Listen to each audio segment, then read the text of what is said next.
keep up as we go along and not be shocked by time. My name is Gloria Green, and I am an assistant professor at Middle Tennessee State University. And anyone in here know where Murfreesboro, Tennessee is located? Okay, so about 4 or 5 people.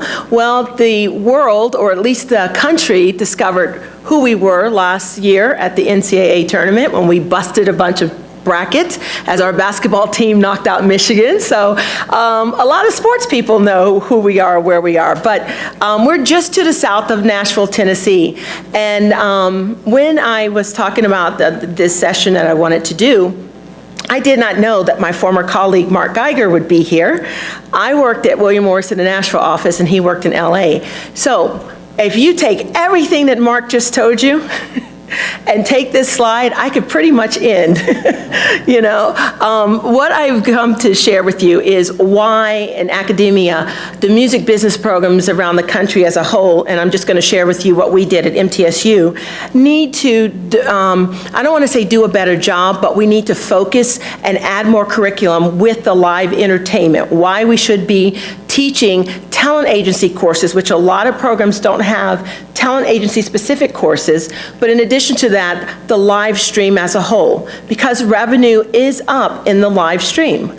And so the old school of teaching recordings and teaching publishing should never go away, because contrary to the predictions many years ago, the record labels are still here and they're not going anywhere, they've just changed.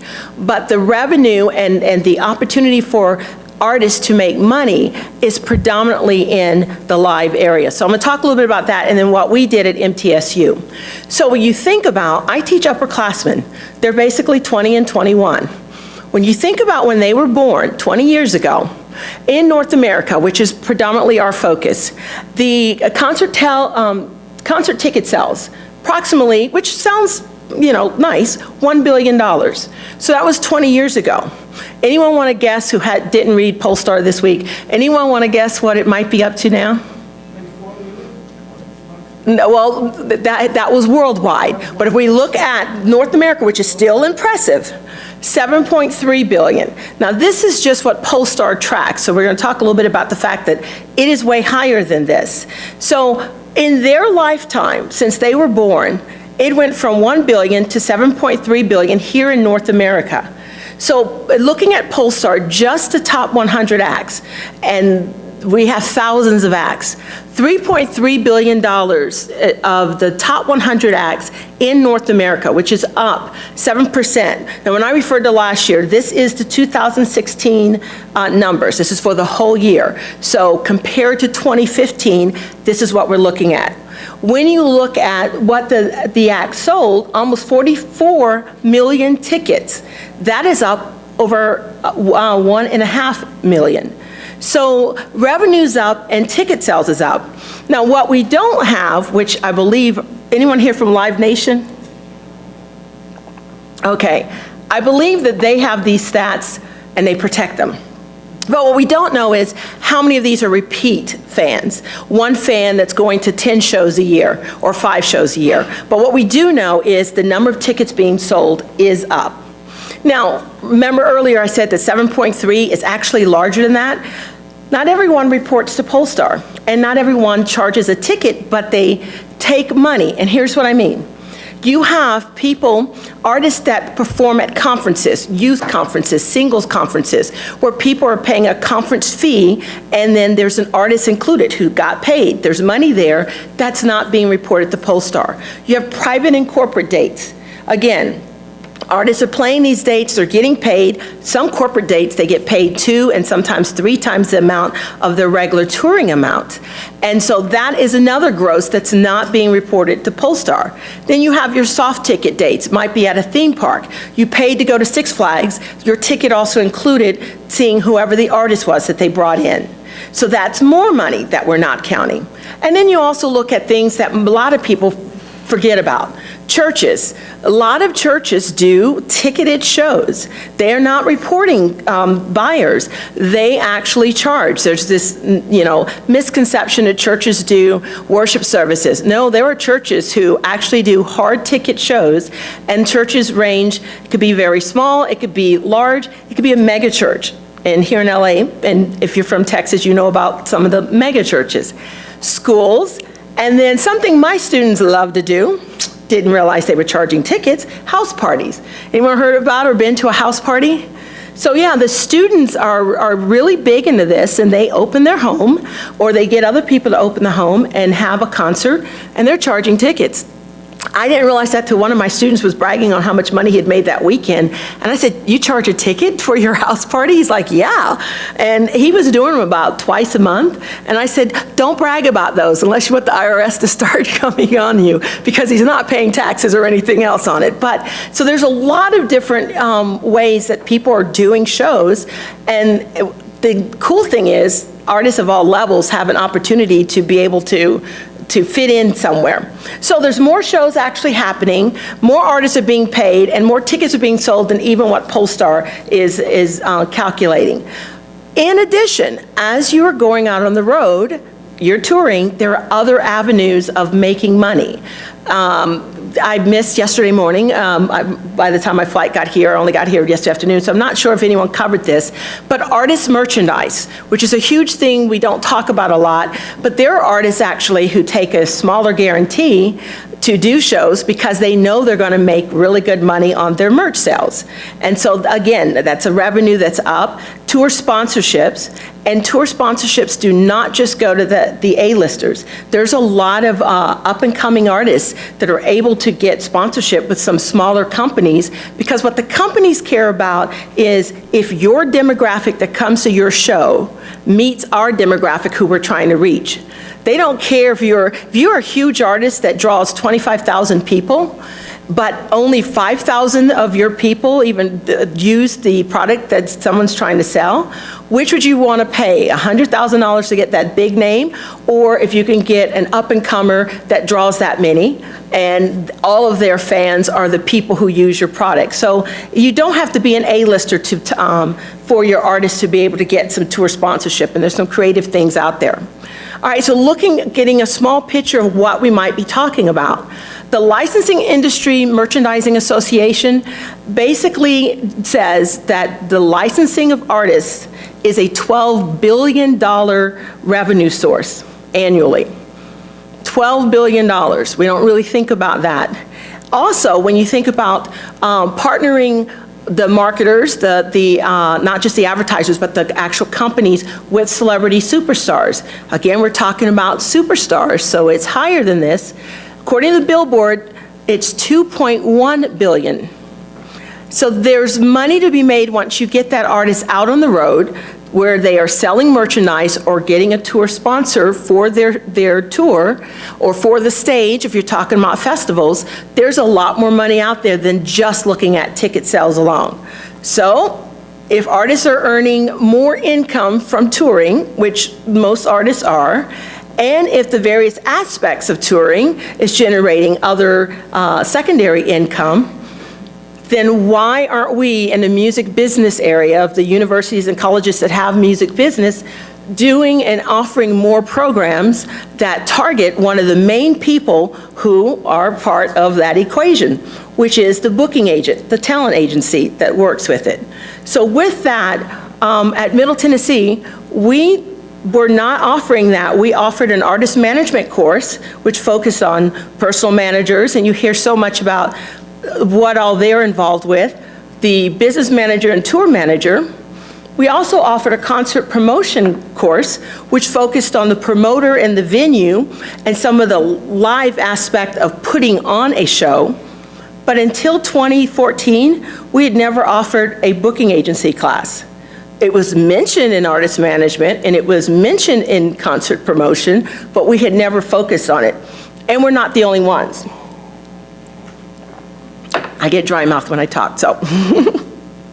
So in fall of 2013, what we decided to do was not come at it from strictly an academic point of view. We put a committee together, and fortunately, because of our location of Nashville, we're right down the road from major booking agencies, we had alumni that were working at all the majors, and a number of them that were working at boutique agencies. So we put together a committee of people that became not only our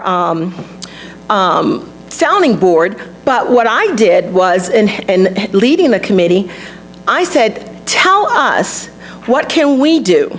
What are we lacking? They had all gone through our program at various times. Some of them had graduated in the 1990s, some in the 2000s, and we had a couple of agents from that were not alum of MTSU. What can we be offering? What do we need to include in a program like this to help you, your agency, hire more of our students? How do we better prepare our students to be better interns for your company? And so after a number of meetings over a 6-month period, and we met about once a month, and that's huge, to get an agent to agree to be a part of something where they have to give up that kind of time. But they were passionate about it as well, and we started from day one. I said, I want you to be honest.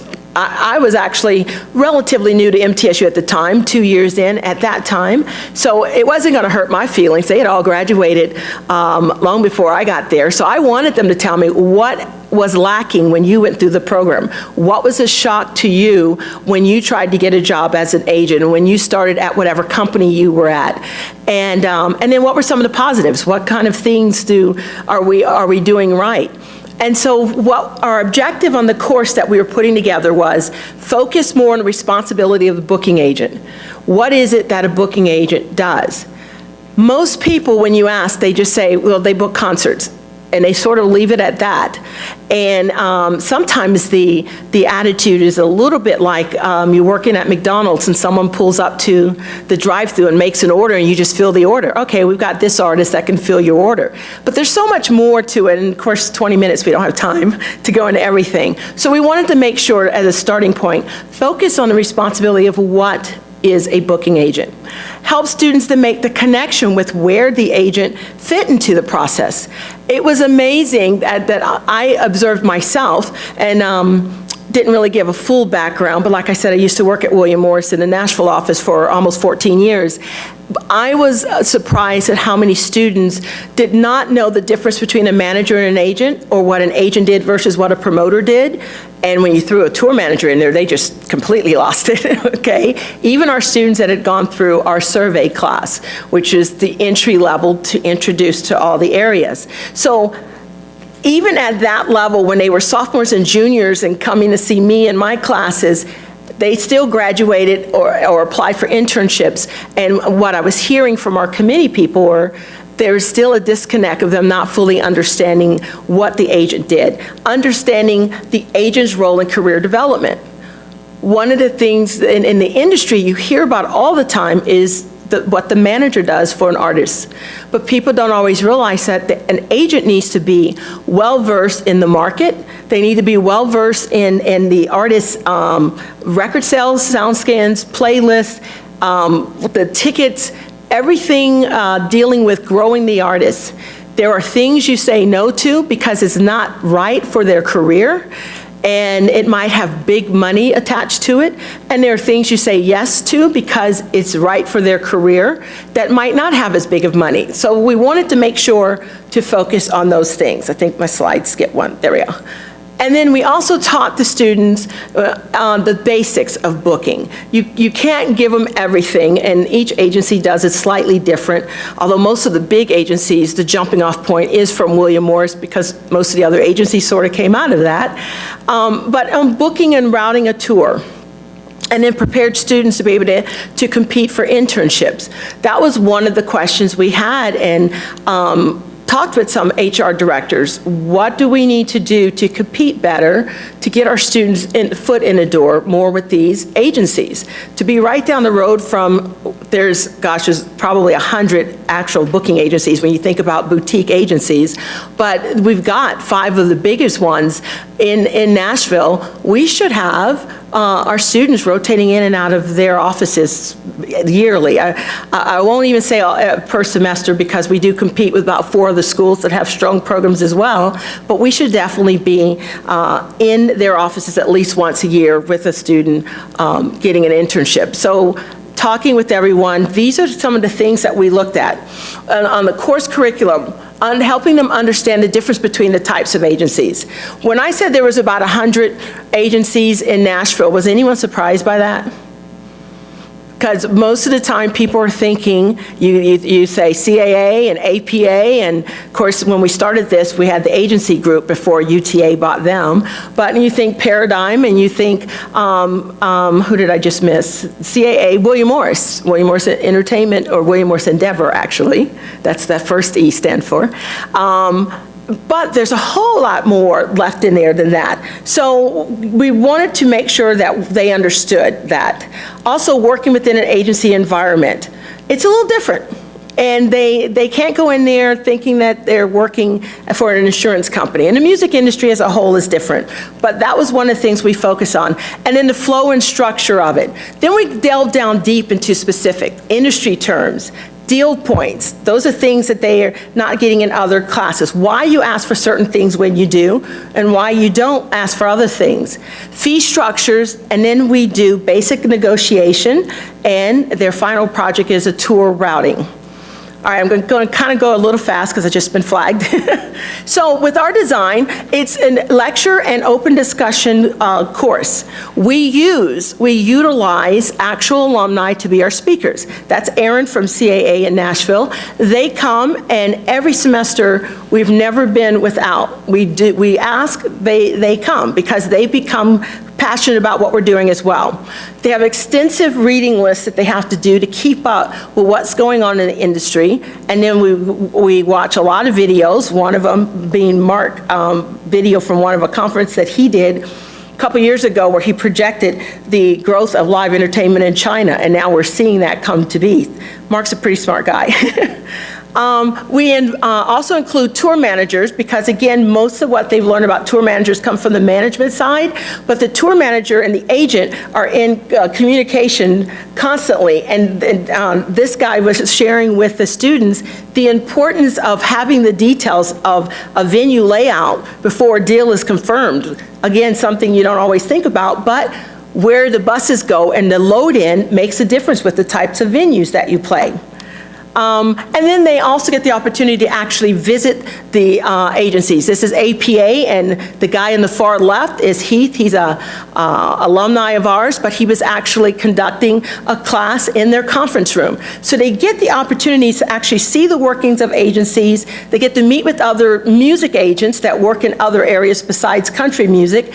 And what has really become a big growth thing and something that draws our students, they get an opportunity to meet agents from the non-music side to hear about what they do with music clients. I've forgotten the lady who just finished up, but one of the things she shared about was the big picture of entertainment. Well, for our music clients, the same thing. A lot of music clients are getting into acting, they're getting into working on a sports team, they're getting into a number of things besides just touring, and so we are incorporating that into our agency class. All right, so the perk, they get to attend some showcases. They love that as well. So in creating our course, one of the things we've been able to do is establish a closer relationship with all of the agencies, the major agencies. It's way more than we can do, but all the major ones.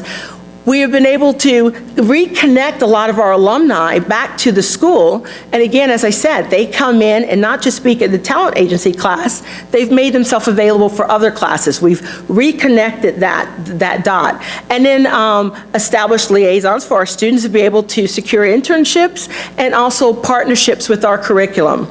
And these are right now, the 4 main agencies that we work with on a regular basis. And some of their agents were part of our committee. But one of the things we want to branch out to is going beyond Nashville and being able to incorporate New York and LA where students can also feel that connection. One of the first things Mark said to me when I saw him was, hey, I need you to send me some of your best students. And I'm like, well, yeah, we do that for Nashville all the time. He's like, no, no, no, I need you to send me some of your best students to LA as well. We're always looking for good students. So one of the things that we want to do is have more of a partnership with academia and the music industry world. Live revenue is up, and it's going to keep going up. And whether Mark's exact number of years is correct, one thing we know is all of the stats, even if you look at Polestar's first 6 months of this year, we're already up from last year. That's right, you're from Polestar, I see you shaking your head. We're already up the first 6 months, right? So we are still moving up in various areas. Some of it is ticket prices are going up, but not all of it. Actually, the first 6 months, they've showed some of the tickets are price have declined, but we're still up for growth. So if we're going to continue to move up in live entertainment as academics, we need to be offering our students and helping prepare them into an area where they're almost guaranteed to find a job if they know the business of that area. So with that, did I hit it? Nice job.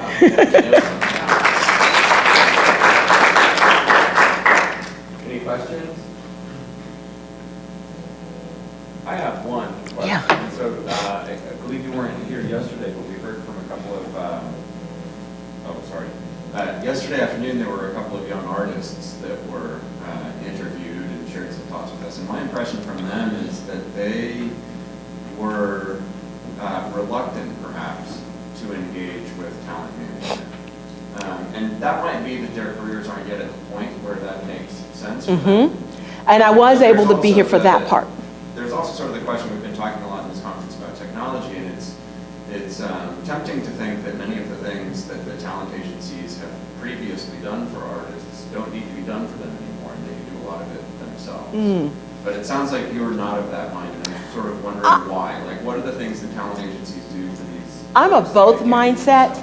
I was able to make that session, and I think for a brand new artist coming out that does not have revenue, not only are they maybe not interested in signing with agencies, but to be honest and without being mean, the agencies aren't interested in signing them either, because the live entertainment with the talent agency, you're not making any % of recording or publishing like a manager does.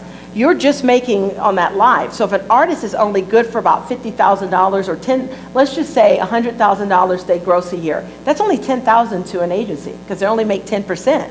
And these ladies are not making $100,000 in live. I don't know if they're making 10. And that's not saying anything to them. I'm saying when you're first starting out, there is no need to have. We used to say when I worked at William Morris, we're like when you go to the grocery store, you go to the freezer side last because you don't want things to thaw. You don't go and buy all your ice cream first and then shop for 30 minutes.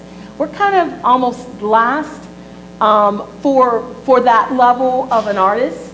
Now, you said, what can they do, what can they offer that other people, that you can't just do yourself? There's a lot you can do yourself, and that is also the way that I teach the class, and I think that's how curriculum should be done. Teach the up-and-comers how to book themselves. The reason this course is good is because I can be an artist and learn about different fee structures. You don't have to just take a door deal. If you're good for more dollars, you can be more creative. So learning more about the different ways you can be creative in the deal that you strike with the club or with any other venue you play. But as you move up, if you want to get out of the same circle that you're always playing, then you need someone that has clout. If CAA is calling House of Blues, they're going to return their phone call.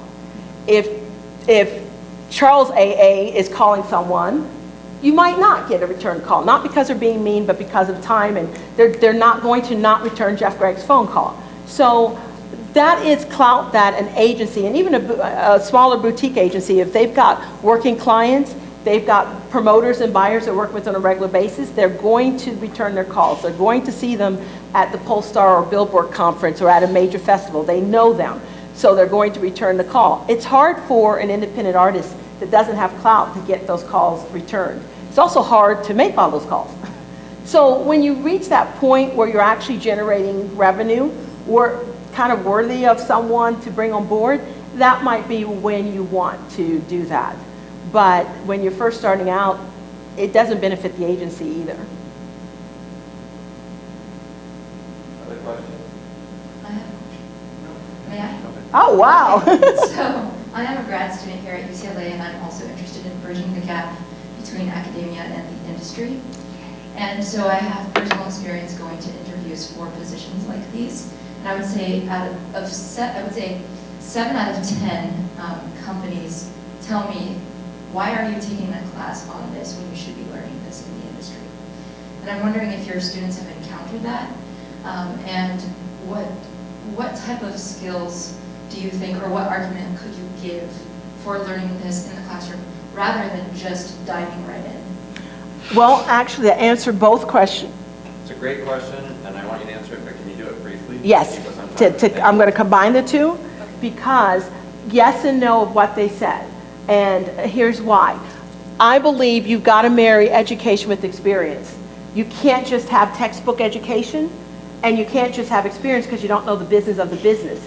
So if you're only taking the class and you're not going out there and volunteering at these events, if you're not interning at these events, if you're not, as we like to say, if you're interested in booking, you don't need an agency to book. While you are a junior in college, book one of the college bands. That's what our HR people tend to ask. What have you done? And what they're looking for is, why are you waiting to come work for us when you could be doing, if you say you're passionate about it, you can be doing that now. And so find a band that needs someone who's up and coming and book them. Then you go into that HR office and say, this is what I've done, and I've taken this class. I know the business, and I know what I've done. Combine these two. You're still going to probably start in the mailroom or as an assistant, but at least they will take you seriously. And that's what I think a lot of our students are lacking as well, is they're not going out and getting the jobs or just doing it. Just go ahead and do it. Book your own band if you're an artist. You don't have to wait for someone to do it. So we're not saying either or. I'm saying combine the two. All right, thank you very much. All right?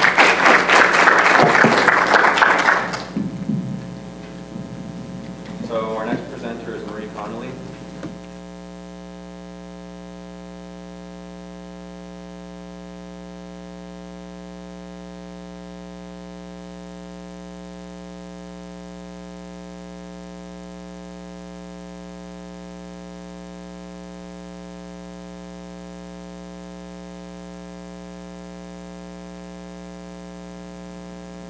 All right, I'm a little short. Can you hear me well? Okay, perfect. Okay, so I'm Marie Connolly. I'm a professor of economics at the University of Québec in Montreal.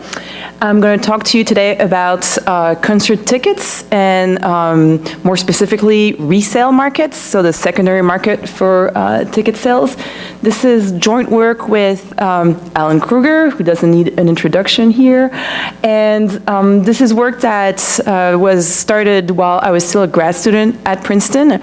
Work that was stalled a little bit because my co-author was busy with other things, maybe more important things. And so you'll see the facts that I'm going to talk to you about the secondary market from a series of surveys we did roughly 10 years ago, but I think the facts are still relevant. If anything, you could like double the numbers, and you probably would get the market right now.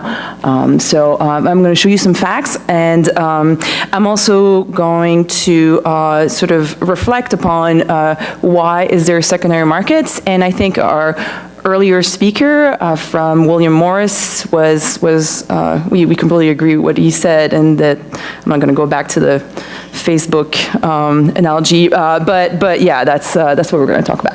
All right, so as a matter of introduction, so we're going to talk about resale and scalping, and I thought I would show you sort of like a typical series of headlines that come across the news, and I'm going to show you an example from Canada, where I'm from.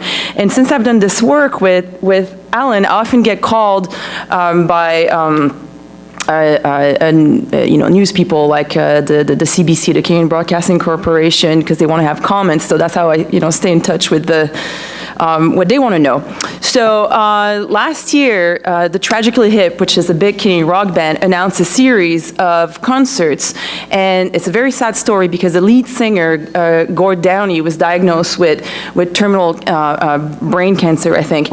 And so this was kind of like the ultimate, this is like the big Canadian rock rock band. They're going on tour. Not only they're going on tour, but their lead singer might die, like, in the next year. And so this is, and the tickets go on sale, and obviously they sell out, like, super quickly. Okay, so this is big news. And then this is sort of like it all happens at the same time. And then the tickets appear on resale sites, like, instantly, and people are like going nuts. This is making the news, everywhere, the headlines, I love this quote. "This is the most cold-blooded, market-driven display of capitalism that we've ever seen involving Canadian concert." This is like, as bad as like Canadians get, right? And then they're calling and they want to know what's going on, what should people do, and people are outraged, and plus like they're exploiting the guy's illness and everything. StubHub resells that, who's like hosting those ticket resales, had to put out a statement because fans were outraged, and they're like, look, we're just the intermediary here, plus we're giving a lot of money to charity, they want to look better. And this guy goes to the final show in Kingston, where the band is from. It's like the show is broadcast live on the CBC and on the internet. And then, like a few months later, this also comes up. 2/3 of the tickets weren't sold directly to fans, the bots. Okay, so people come in with with their very fast algorithms and whatnot, like connections. So the Live Nation admits that the tickets, were mostly bought by brokers and bots there online. And then you have things like this. So after all that, politicians, everybody's outraged. So the politicians are kind of like, all right, well, we'll make a law. We'll outlaw bots. Okay. And then this was the legislation in Ontario that came out with this new law. So where does that leave us? That's a long introduction to say this is a really relevant topic. It still comes up. I'm interested in the secondary market, why it comes about, what are the facts, because it's sort of easier to get numbers on the primary market than it is on the secondary market, because you have like Polestar that keeps track of these data, but the secondary market is much harder to get a handle on. All right. So back in 2006, we ran a survey a nationally representative survey of concerts in the U.S. in the summer of 2006. So we polled concert goers at 30 concerts, and we asked them, where they got their ticket, if they bought on the primary market, secondary market, how much they paid for, when they bought their tickets. And there's variation across shows, but on average, about 10% of the tickets were resold or were purchased on the secondary market, and the average markup for those tickets was 50%. Okay, so if you take, back in 2006, by Polestar's number, the primary market was about $4 billion. We just saw numbers, but it was 7.5 for the last year, so roughly double that. But that would mean that the secondary market is worth about $600 million, 15% of that 4 billion back in 2006. And so there's a lot of money there that is sort of, left on the table by artists and promoters. And so we've talked about the underpricing with Mike Geiger earlier. I'm going to show you a few more stats. This also was some work by Alan Sorensen showing the resale rate and the markups by price tier. So here what we've done, we're breaking down the resale rates. So the tickets the fraction of tickets that are resold, I told you overall was 10%.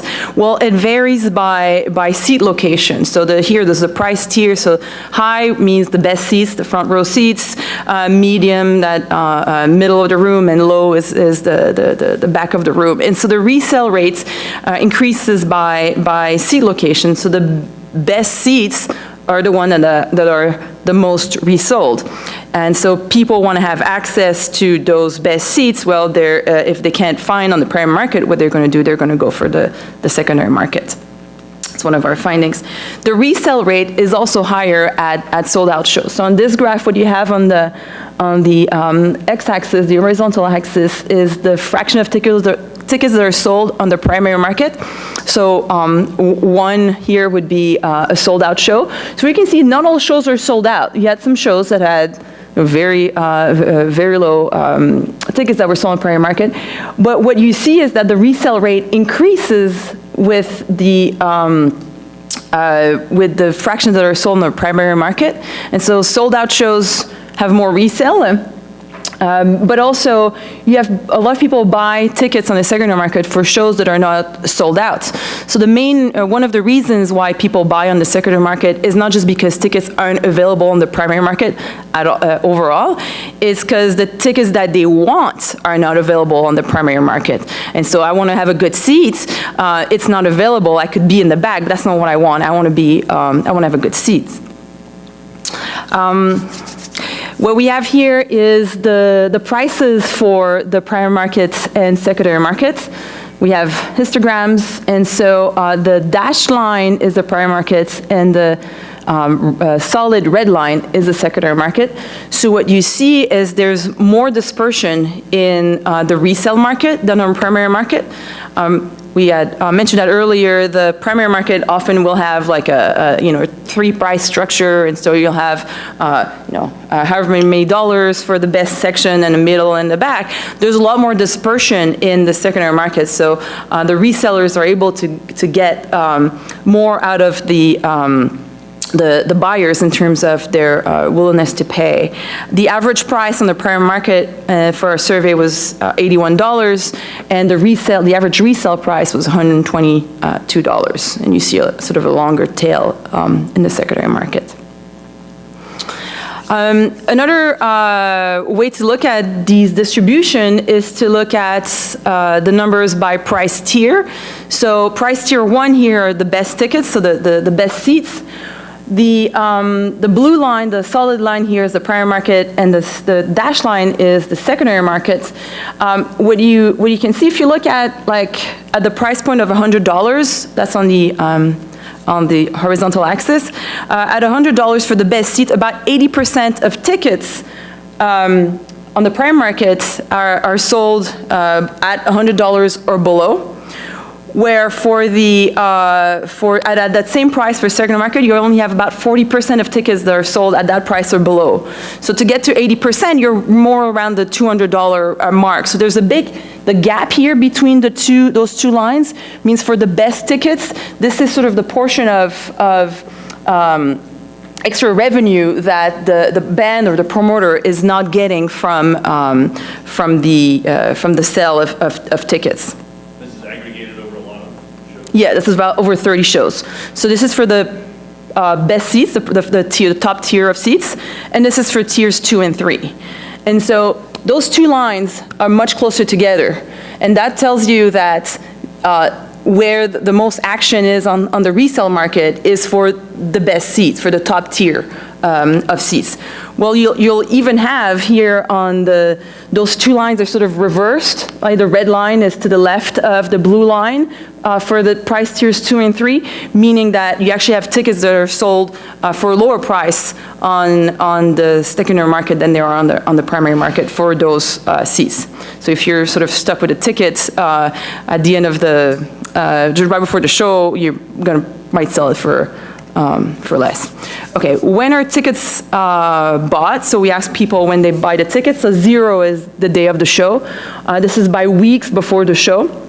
And so you have 1 week before the show, a few weeks before the show, and so on. And so the solid line is for the best seats, and the dashed line for the tiers 2 and 3. This is for primary markets, and so over half of the tickets, of the best tickets, are sold way before the show at the on sale on the primary market, and then that fraction goes way down with time as you get closer to the show. If you look at tickets that are bought on the secondary markets, a lot of them, especially for the tiers 2 and 3, are bought, like a quarter of them are actually bought at the day of the show or the week right before. And so there's a lot of action on the secondary market that is not right at the on sale, but as time develops and as you get closer to the show. We can also look at the average markup by when the tickets are bought and by price tier. And so you can see that the markups go down with time. And when you get to the very last day, that's when the markup is negative, meaning that if you wait until the last day, you may, as a buyer, you may get a really discounted ticket, but you may not also. So there's an uncertainty there. You sort of never know until the very end if you're going to have a ticket available that day. But if you are able to wait, you might be able to get a discount on the ticket. We also experimented with what we call in behavioral economics the endowment effect. And so we asked people about their willingness to pay versus willingness to sell.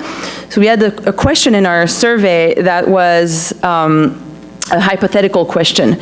And half of the survey respondents got one version and the other half got the other version, where we asked people, would you have bought your tickets if it would have cost you $300? And the other half got, would you have sold your ticket if someone offered you $300? And by looking at the answer to the first question, would you have bought your tickets at $300? 89% of the people said no, so it means that their willingness to pay for the ticket was under $300 for 89% of them. And the reverse was, would you have sold? And so there, 47% said yes. So for 40% of the people, their willingness to pay was under $300. And so there's this disconnect between willingness to pay and willingness to sell, that once you have an item, you're less willing to part with it. You attach more value to that item. And that doesn't help matters in the secondary market, because it means that once you hold that ticket, you might not sell it for the value you had previously attached to it. And that only exacerbates the issue on the secondary market of less supply to the secondary market. Okay. Last bit of data before I get to the model side is we looked at ancillary spending. So we asked people how much they had spent on parking, concessions, merchandise, and total. And here is the average dollar value broken down by whether the ticket was bought on the primary market or secondary market. And you can see that except for parking, I think the other differences are statistically significant, and people who buy on the secondary market also spend more on extra revenues, extra spending at a concert. So all these facts lead us to ask the question, why is there a secondary market? And so why are tickets underpriced? Why do artists leave a significant pot of money on the table? And there's work by Happel and Jennings, which is sort of like a descriptive work that talks about underpricing. And I'm going to read the whole quote, but basically the idea is that the tickets on the primary market are not priced as high as they could for a variety of reasons. And here's a long list of reasons. There could be uncertainty, all these kind of different sensitivity to risk, and there's different papers in the literature, in the econ literature, that have sort of incorporated various aspects of that in their modeling. What we do in our paper is more formally model the goodwill or the fairness points. And the idea here is, it was mentioned earlier by Mark, the idea here is that artists or artists/promoters on the primary market don't want to charge too much, because they don't want to be seen as the artist who just sets an outrageous price for their tickets. And so they face a constraint that doesn't allow them to go set their price at the amount that consumers are willing to pay for them. that constraint is not present in the secondary markets, because there you don't have, it's not the artist that directly sells the ticket, it's going to be some dude on StubHub. And so then it's sort of, it's just as annoying for the fan to pay that much, but you're not thinking, oh, and that artist is, you know, bleep because he's just trying to gouge me. And so in our model, which I'm going to spare you the details of, and there's different ways to do this, but we introduced this constraint, which sort of explains why you have the underpricing and why it's not, because it's not present in the secondary market, then the prices are allowed to be driven up and closer to the actual demand. And you can introduce in that also an endowment effect that pushes, that restricts the supply on the secondary market even more, and so it pushes up the prices even further. Let me see what I don't have, I have like 2 minutes left. This is not in the concert business, but in other markets. There's literature in behavioral economics that is sort of trying to incorporate these feelings in the as sort of very real constraints that can have real impacts. And so you don't want to antagonize your clients because it's bad. It's especially bad for repeat business. It's bad in a business where your image and the way people perceive you, and that can come with all the social media comments that go with this. So you're sort of managing your image as well as you know, your bottom line. And so we're sort of part of this vision of incorporating this. All right, I've mentioned most of this. Okay, all right. So briefly, the theoretical model, you have a band or a promoter. The band sets the supply of tickets and the primary market price. The consumers have a valuation for the ticket, and they can buy a ticket on the primary market or not. Sometimes you can think of it as a lottery, whether you're successful in getting a ticket, especially with all the buzz that are out there. And then, but you have you impose a penalty. The consumers impose a penalty on the band for once you introduce the fairness consideration. There's different forms that this can take. You can model it as being what we call own price aversion. So it's then what matters is the price of the ticket that you pay. You can have an aversion to the price of the highest price of the ticket, even if you don't buy it, or the difference between the good seats and the bad seats. What all that does is it keeps the price on the primary market low, and it creates this gap and this opening for the secondary market to come and have high markups because the resellers don't face that same fairness consideration. All right, so I'm going to skip this. I'm just going to go to conclusion. So we presented survey data that is now 10 years old, so an update would be good. So while we're here, and there's people from the industry, if people are interested, we're also interested, so come talk to us.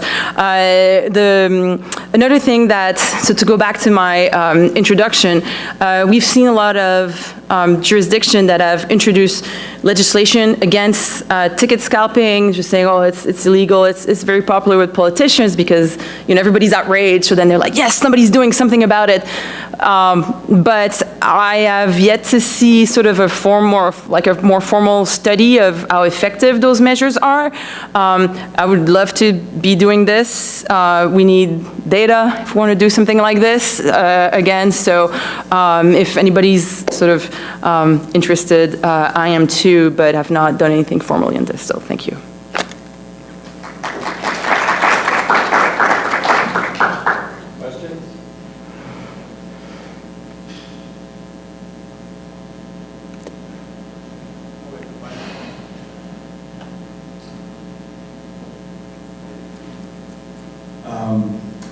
Hi, Marty. We talked about this a bit yesterday, but I was curious if in your work you've explored, or if you've seen other work explored, kind of methods to reconcile the artist, I think it was reason for underpricing number 4, goodwill and underpricing, right? reconciling the artist's desire to make underpriced tickets available to fans, while also finding a method to not have those underpriced tickets immediately go to a reseller who's going to put them in the proper supply and demand dictated place. Right. That's a good question. I think there's been a few that I've seen solutions that people have experimented with. The biggest one that comes to mind is the paperless tickets. And so here's the idea is that you don't have like a physical stub that you can then just give to somebody else or sell to somebody else, but it's your ticket is linked to your credit card, and so then you have to go in person. So that's one way. There's always sort of ways around this, and if a reseller makes enough money, the reseller is probably willing to go there in person with other people to get the people in. So there's sort of always a way around this, but to me what it says is, I'm not an expert, I don't know how, but technology is probably, if you really want to get rid of the problem, technology is probably the answer. There's all sorts of people in Silicon Valley that are, designing self-driving cars. There seems to me like there should be a way to make a ticket linked to you more like an airline ticket. I mean, there's kinks, like, you want to be able to, if you're sick, to give your ticket to somebody else, but that is, all things that should be able to be worked out. But maybe artists and promoters don't really want to go down that road because maybe they want to sort of take part in that secondary market a little bit. Maybe they're outraged, but they're actually kind of like, oh, this is like good buzz for my concert because, oh, look at how much, they're worth, even though I'm not or may not be seeing part of that money. So, it's unclear exactly how much that is, wants to be put forward, but yeah. Actually, I think in the interest of time, Oh. we probably need to do the other questions over lunch. So let's thank Marie and Thank you. Gigi is our next presenter. Thank you.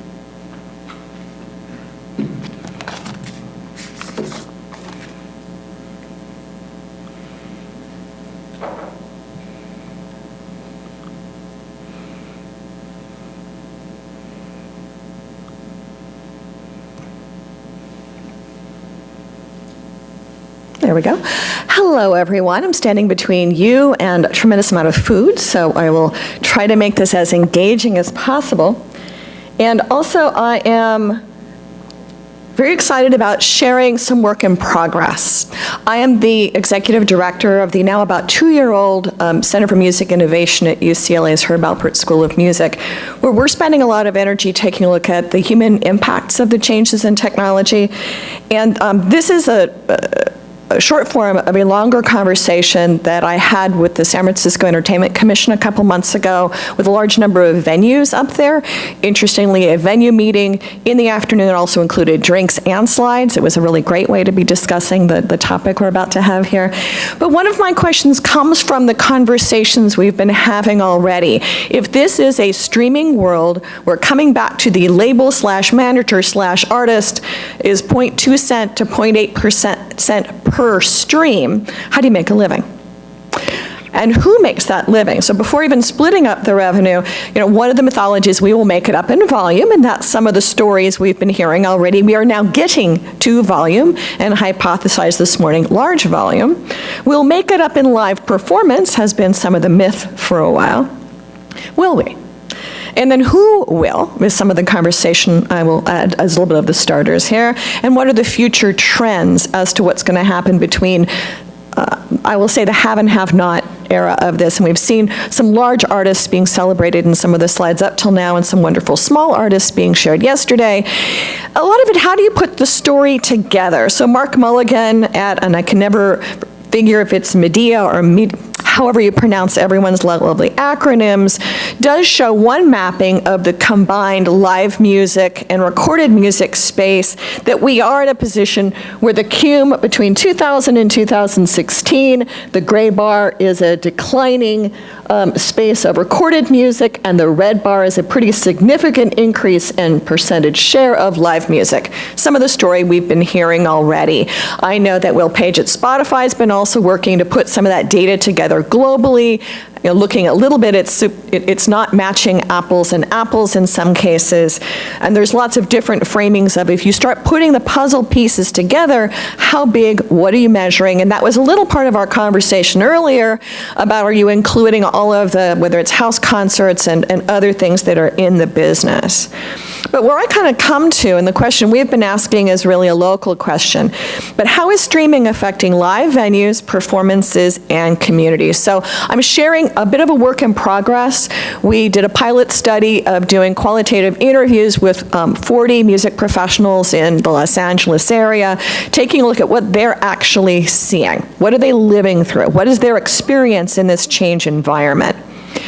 And our original hypothesis from a lot of conversations up front was music streaming is negatively impacting small venue live performance revenue as it's a substitute good for competition in both time and money. If you could be seeing anything you want on YouTube, if you could be listening to anything you want on Spotify, would you be going to fewer live concerts? And we were hearing a lot of anecdotes. Festival business very much has a lot of obvious and stated and shared growth numbers, but what is happening on the smaller end of the equation? And what we got from our interviews so far and discussions is the answer is yes and no. It depends on who you are. It is, that was one of the commentary earlier today. What is sort of the complexity that is coming from different demographics having very different activity and behaviors? And what is happening, though, in the struggles between the festivals, who, when I'm in a bad mood, sometimes I call it the food trucks of the music business, where they can come in and not necessarily live in the week-by-week ecosystem of a city, and what's happening between the large or the mid-sized venues being acquired and the small venues struggling with gentrification and other issues. So this gets to be a more complicated and not that simple question. So any researchers who would love to play with us on this, there's a lot of work happening in it. So is anybody already familiar with the Music Cities movement research? If not, I know some of you are heavily involved in the Music Cities research. There are several different ecosystems of cities. By self-reporting, there's over 150 cities in 30 countries who are doing Music Cities research that are looking at what is happening in gentrification that is shoving our smaller clubs, our artists who are attempting to make a living in towns where real estate and living are incredibly expensive, in issues of public policy, whether it is new buildings, condos, liquor laws, whether it's looking at what's happening with pop-ups, et cetera. What is happening in a city, and a lot of cities are self-reporting, strong closure of small clubs. Austin, reputedly, at something like 40% of the small clubs have closed. What is really happening? And so we've been in conversations with about 8 of the cities, and we're finding that there's, in many ways, not kind of a sort of a pretest as to where the heck they're actually starting. So we're taking a look at the question of what is a music city? Now for Los Angeles, we're about 40 cities packed into a city. Depending on where you are, it's like the blind man and the elephant, that it's a different city, it's a different engagement, it's a different music culture. So even just in our 40-something interviews, about 45 interviews, we get a very different Los Angeles if you're talking about Latin music. Massive impact of YouTube, which was already discussed a bit yesterday, but it's really affecting live concerts and what's happening with visibility of artists who are in festival videos are suddenly having sold-out shows the very next show that they do. For K-pop, can't get big enough sites in Los Angeles to do K-pop events. So if you say, well, this is happening overall, it gets much more granular based on age, population, demographic. So we're also finding that there's a real interesting question about what is your unit of measure? Are you talking clubs? Are you talking about performance nights, revenue? And we're finding a lot of cities aren't coding any of this. That it might be, as was mentioned earlier, it might be that there is a restaurant that has live music every single night. Are they coded for any kind of analysis as being a music venue or a restaurant venue? And then we're also finding that, especially for the pop-ups, trying to get around city regulations, they're not getting coded or measured at all on purpose. So what is really happening? We're playing a lot with this and invite other people into the conversation. But I wanted to share a bit of a smattering of data that is coming from other sources to sort of frame the picture of the question a little more broadly. This came from 2014 data out of Ticketmaster Live Analytics. We're really talking about, for concerts, the second bar, that the average person in the study was going to a grand total of 3 concerts a year. And that only 22% of the population were going to live concerts. We're already talking about a subset of the population. And if you take a look at, again, Mark Mulligan's data, that it is really the top 1% of live artists are getting 68% of the revenue.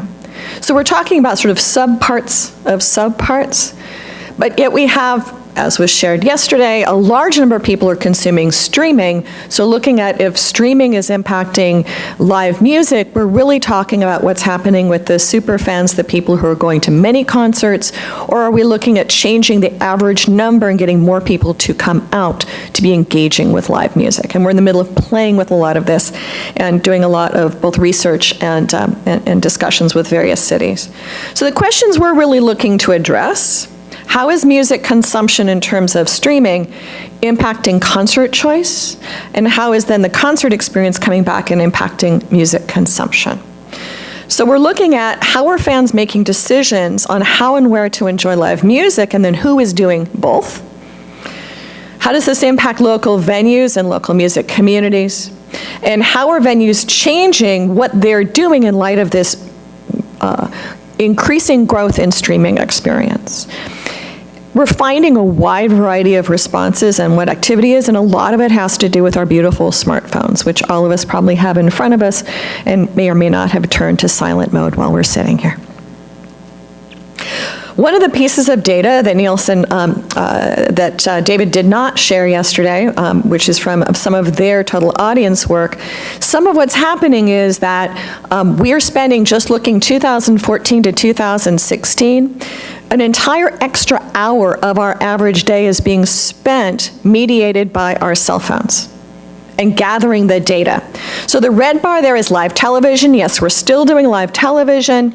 The green bar is AM/FM radio, and as has already been shared, we're still deep diving into AM/FM radio. That internet on a PC is the blue bar, and that orange bar, which has been not just doubling, but eating an hour out of some people hypothesize sleep, family time, a few other things, but an entire additional hour is now being a new transaction space and a new data collecting space. Isn't there some double counting here, though? There's lots of evidence that people are using their tablet while they're watching TV. Absolutely, and I'm not quite sure how Nielsen deals with the double counting or triple counting, or if you're my 20-year-old daughter, quadruple counting. She's got screens after screens that are rolling simultaneously. And the demographic differences too, because it really in some ways is a bit of an age stage issue. And we talked also yesterday a bit about the album equivalency mythology, whether or not you agree with it, and I was one of the faces grimacing slightly in the audience. But if you start looking at how this all piles up, we are at a point, and this is through 2016, so not the hypothesized 2017 increased growth, that we're having video and audio streams being that dominant source. Though you can take the album equivalency and you're actually multiplying that just to get to tracks at 150 multiplier. So we're really talking apples and oranges in terms of the data streams and information streams that are happening here. And we also were shared yesterday that we're having a lot of the deep catalog over 3 years and overall catalog over 18 months, both in terms of physical albums, audio streams, but also video streams, that we're really looking at a question, and this is where it gets really interesting for live music. Is it discovery of the small orange sliver of new music, or discovery, and this is what's happening a lot in terms of music marketing and music concerts, rediscovering and reminding you of what you love. And what is then possible, because that's what you're essentially doing when you're marketing a concert. And we also saw, and I love this data from Buzz Angle, that we're really having out of, and it's sort of a different skew on it, 28 million tracks streamed. We're having 5,000 tracks doing 42% of the plays, and 50,000 tracks doing 73% of the plays. So if you're not in those top artists that we've been using a lot as examples, how do you interact with all of this data and behavior and smartphone behavior when you're actually trying to get people to show up to concerts and get booked and run a venue or whatever it is that's not in that less than 1% skew? So we're having lots of conversations and work in our research and emergent themes coming from what's happening with everywhere music, what's happening when you can now connect music, data, and location and provide that to venues in their planning, bookers in their booking, and artists in their touring. That we're having marketing to lifestyle, not to genre, which I'll hit if we have some time on this. We're looking at playlists being the new radio and playlists having massive influence. We're looking at somebody knows what you did yesterday and where you were and who you were with, but it may not be the artist who knows that data. It may not be the venue who knows that data and how that marketplace is evolving, and that we are the product, not the song. That we've moved to the data surrounding the consumption of music is the marketable, shareable, and diagnosable product, and that's turning into all sorts of interesting business models that aren't necessarily getting to the venues. So discovery balancing with recall is an entire marketplace that is affecting how live concerts are wrestling with a lot of this work.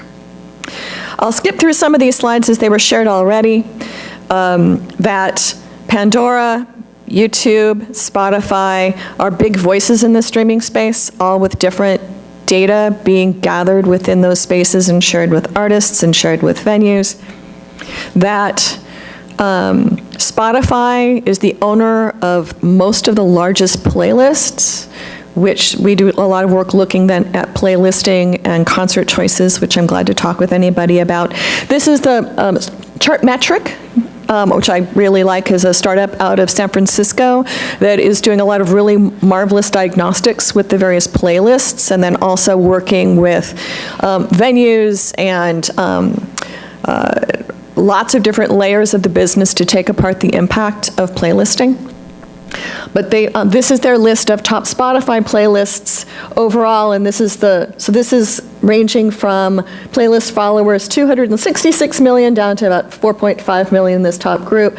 Once you take out the Spotify-owned ones, your largest is 1.4 million. You're really in a different space.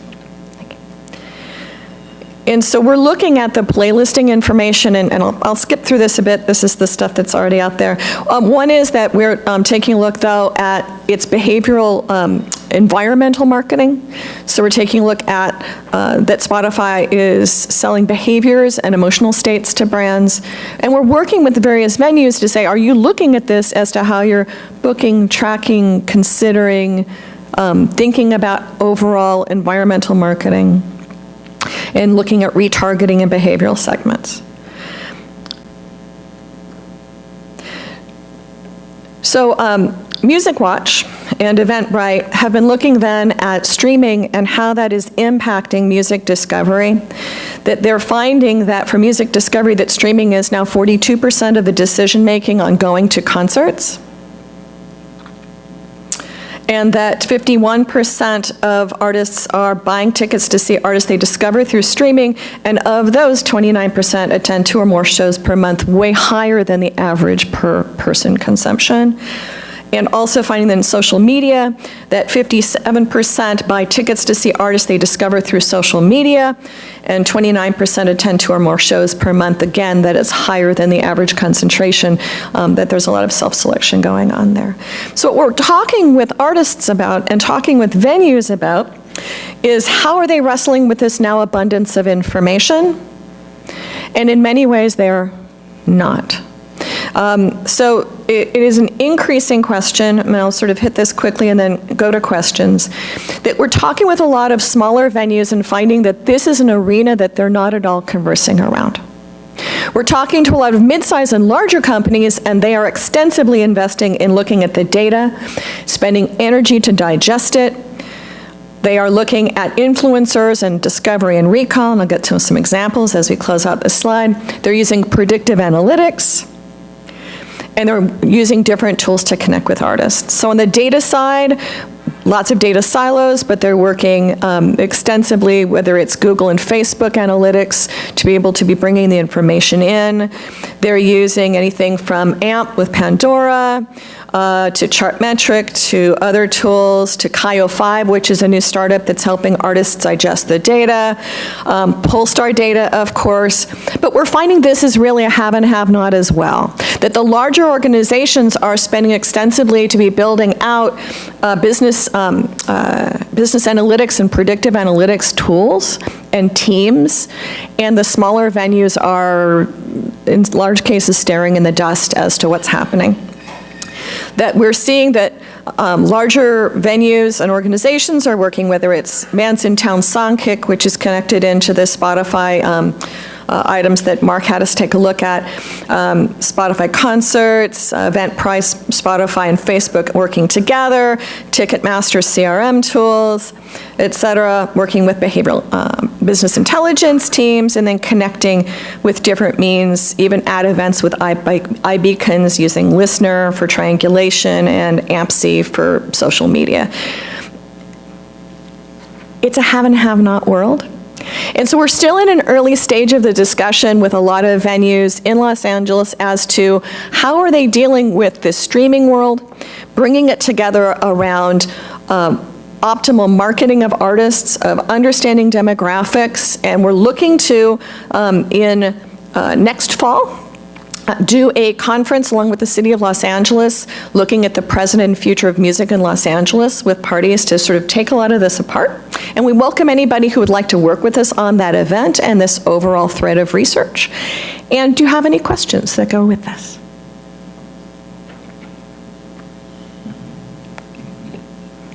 Please. You put one sentence up there that really struck me, and the product is not the song. And I had to say it several times in my head. Mm-hmm. This is a music business, but the product is not the product. It's not the music. The product is the attitude of consumers towards the product. And the relationship and who else they're doing it with, and the Yes. digital dust that they're leaving behind, that are then remarketable to advertisers, to influencers, to gathering it. Well, in many ways, it's gone from product to service, right?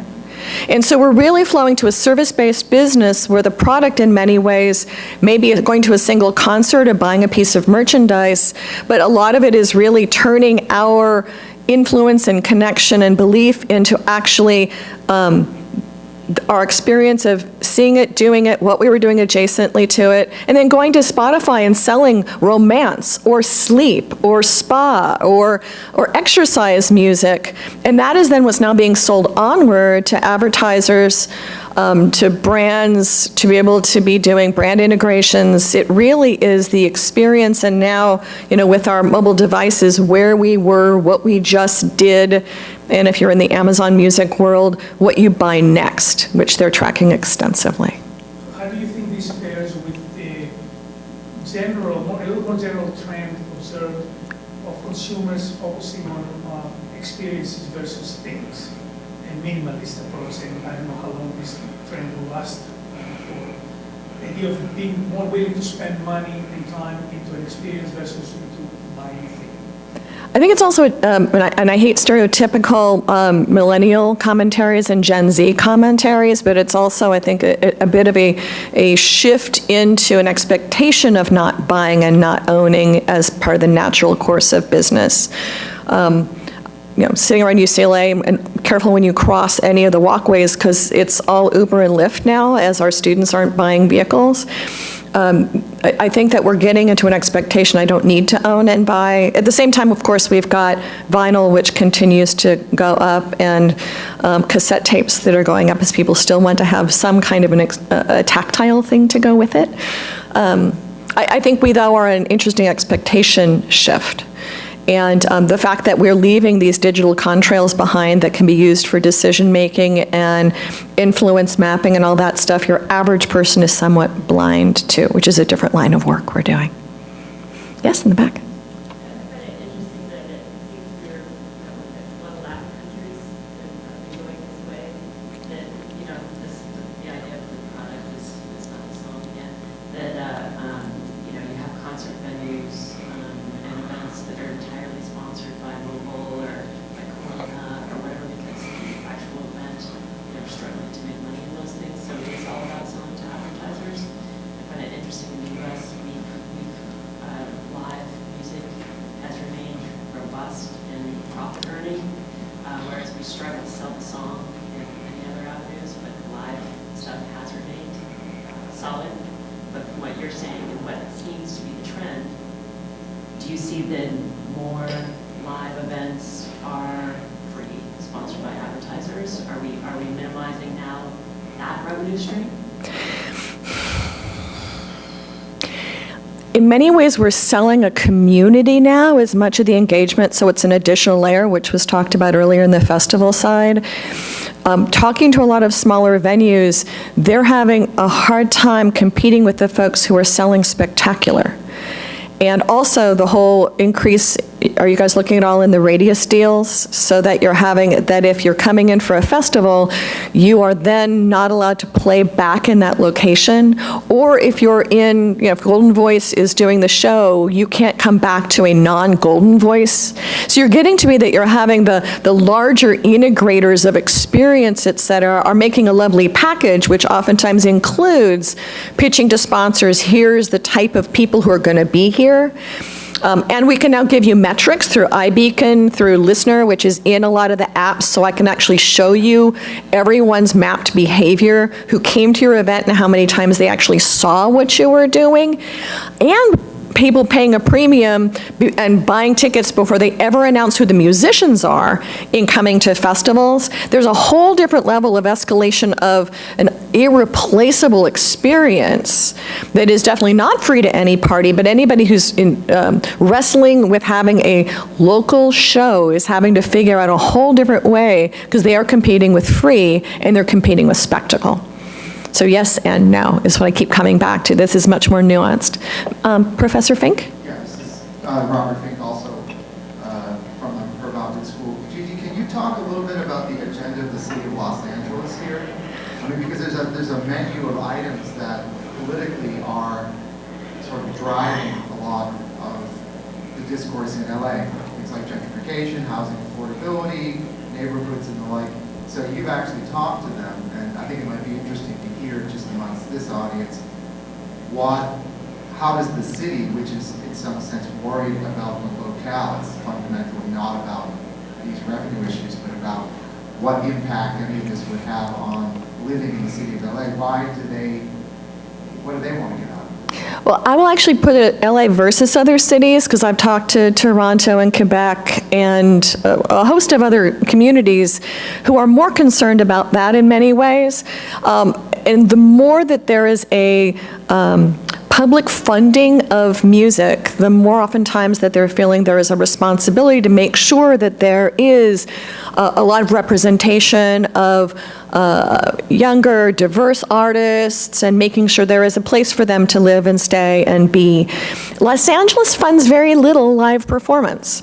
And so in many ways, they are a little less beholden to being worried about the gentrification issues, in part because in LA we're seeing new areas pop up all the time that are in less expensive environments. Toronto, the starting price of buying a home there right now is in town is running about $1 million. Artists are being pushed out of town and further away from the core. We're having actually a move progressively into the core, as are other cities. But for a lot of cities, it's a real public policy issue in all the arts. A lot of artists and small venues are no longer able to afford to be in a city. And for a lot of cities, they're really seeing that it is a precursor to a healthy Gen Z and millennial environment to have the arts. So if it's getting to be a millionaire city, which Toronto, San Francisco, New York are seeing, they're getting very sensitive to these issues and now trying to do interventions when the cow is proverbial outside the barn already. Los Angeles, because we've got so much popping up, in fact, we have a very large pop-up culture, and in some of the cases, the pop-up culture also is a hiding from policy and dealing heavily with drugs. It's amazing how much drugs is coming up in our survey. There's other things that are happening. So there's a lot of sort of heat and light and elevation and hiding coming out of that. The city of Los Angeles wants us all to talk. The city of Toronto is working actively to try to figure out how to create an environment for people. Quebec is, you can look at diverse voices. Sydney is having massive issues. They're looking at gentrification. So in many ways, it's a different dialogue. And if you're not dealing with your local city on these issues, it's a really robust research arena and engagement arena to take a look at. LA is weird. I mean, we have, you'll go to an event here and a chunk of the people are there for free because of professional courtesy to check out an artist. So we have layer upon layer of different things going on. So LA in many ways is hanging back from the Music City conversation, but other people are very heavily trying to take a look at what is happening with the growth in festivals, the growth in streaming, the growth in alternate media, and actually having a robust life as a young, poor, starting up artist.